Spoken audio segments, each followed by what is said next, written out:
রাম আর সতীশের কাহিনী গ্রামে আলোড়ন তুলল। তারা দুজনেই ছিল দুরন্ত এবং গ্রামের মধ্যে সাহসের প্রতীক। রাম ছোটবেলা থেকে ছিল সাহসী আর বুদ্ধিমান। সে মায়ের কাছে শুনত পুরনো গল্পগুলো, যেখানে ভূত প্রেতের কথা বলা হতো। সতীশ ছিল তার ছায়াসঙ্গী, একটু শান্ত স্বভাবের হলেও রামের মতোই বুদ্ধিমান। তারা একসঙ্গে গ্রামে অনেক মজার ঘটনা ঘটিয়েছে। কখনো নদীতে মাছ ধরতে গেছে, কখনো গভীর জঙ্গলে হারিয়ে গেছে। কিন্তু এই কবরস্থানের গল্প ছিল অন্যরকম। গ্রামের বয়স্করা হরিমোহনের কাহিনী নিয়ে আলোচনা করলেও কেউই সেখানে পা রাখতে সাহস করত না। রাত হলেই কবরস্থানে একটা ঠান্ডা অনুভূতি ছড়িয়ে পড়ত এবং দূর থেকে মাঝে মাঝে করুণ সুরের আওয়াজ শোনা যেত। রাম আর সতীশ ঠিক করেছিল তারা কবরস্থানের রহস্য ভেদ করবে, কারণ তারা বিশ্বাস করত কোনো কিছুই না জেনে ভয় পাওয়া উচিত নয়।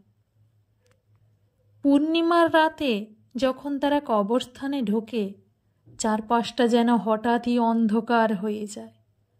দূরে ঝিঁঝি পোকার ডাক আর বাতাসের শোঁ শব্দ তাদের মনকে আরও ভারী করে তোলে।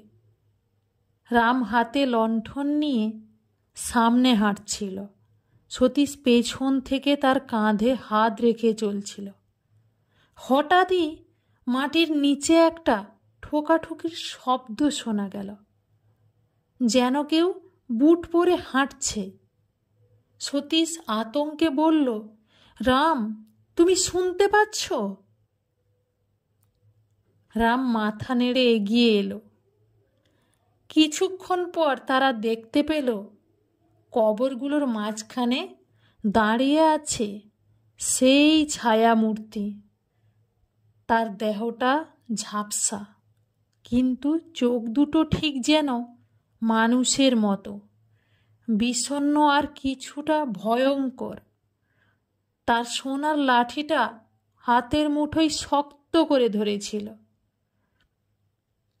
তোমরা আমার কথা শোনো, ছায়ামূর্তিটি বলে উঠল। তার কণ্ঠে একটা করুণ অথচ শক্তিশালী সুর। আমার জীবনভর অর্জিত ধনসম্পত্তি আর মৃত্যুর পর কারো কাজে আসেনি। যদি তোমরা আমার কথা রাখো, তবে আমি মুক্তি পাব, আমার আত্মার শান্তি পাবে। রাম বুকের সমস্ত সাহস জোগাড় করে জিজ্ঞেস করল, তোমার ধন কোথায় লুকোনো আছে? ছায়ামূর্তি তাদের একটা পুরনো কুঠুরির দিকে ইশারা করল, যার দরজা ছিল মোটা কাঠের তৈরি আর মরিচা পুড়ে বন্ধ। রাম আর সতীশ একসঙ্গে দরজাটা খোলার চেষ্টা করল। দরজাটা খোলা মাত্রই একটা বাতাসের ঝাপটা তাদের দিকে আসতে লাগলো, আর সেই মুহূর্তে যেন ঘরের ভিতর থেকে একটা হালকা আলোর ঝিলিক দেখা গেল। তারা দেখতে পেল ঘরের মধ্যে সোনার মুদ্রা, গয়না আর পুরনো কাগজপত্রের স্তূপ। জমিদার হরিমোহনের জীবনের সমস্ত সম্পদ সেখানেই জমা ছিল। রাম আর সতীশ বুঝতে পারল যে এটাই হলো সেই সম্পদ যেটা হরিমোহনের আত্মা তাদের বলেছিল।